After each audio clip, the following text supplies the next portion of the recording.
Au Cameroun, le sujet ne semble plus tabou. De plus en plus de voix s'élèvent pour demander au président Paul Biya de ne pas être candidat à l'élection présidentielle d'octobre prochain. Dans le sérail, des divergences semblent apparaître au sein même du régime sur l'avenir politique du président camerounais, le plus vieux dirigeant au monde à 92 ans. Le point avec notre correspondant à Yaoundé, Marcel Amoko.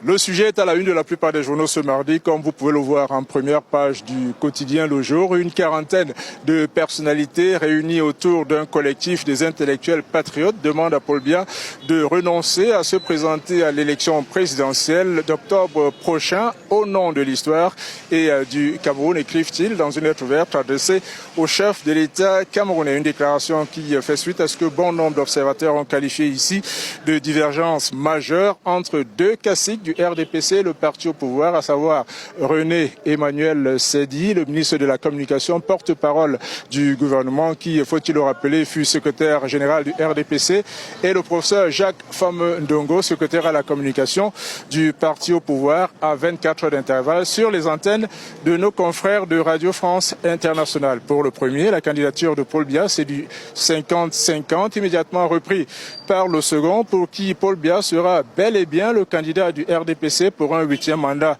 de 7 ans lors de l'élection présidentielle d'octobre prochain. Une cacophonie qui fait écho à la récente démission puis l'annonce de leur candidature de deux alliés historiques du RDPC, à savoir Bello Bouba Maïgari de l'UNDP et Issa Chioma Bakari du FSMC, tous deux originaires de la région stratégique du Grand Nord. Pendant ce temps, le secrétaire général de la présidence de la République, Ferdinand Gongor, sur instruction, nous dit-on, du président de la République, mène depuis la semaine dernière des consultations avec les élites originaires des 10 régions du Cameroun, tout cela à moins de 2 semaines de la convocation du corps électoral pour une élection présidentielle prévue en octobre prochain.